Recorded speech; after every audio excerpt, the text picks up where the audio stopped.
तुम्ही काल नाराजी व्यक्त केल्यानंतर आज भेटीला आलात. आज भेटीला नाराजी व्यक्त केली, आज भेटीला आलात. नाही, काल मी नाराज होतो त्या प्रश्नावर, म्हणजे तिकीट वाटपावरनं नव्हतो. काल जोपर्यंत मी जेव्हा पात्रेंशी बोललो त्यावेळी अजूनपर्यंत यादी किंवा तिकीट वाटप हा विषयच नव्हता.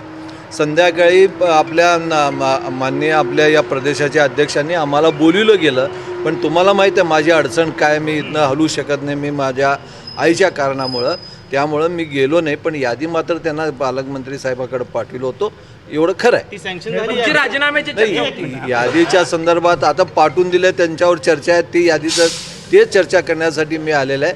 सँक्शन होईल. साहेब, मी 40 वर्ष झालं पक्षात काम करतो. मी 40 वर्ष झालं पक्षात काम करतो. मी 40 वर्ष झालं पक्षाला आम्ही सोबत आहोत. आमच्या कार्यकर्ते माझ्याबरोबर आहेत, त्यांच्याबरोबर राहणंही माझं काम आहे.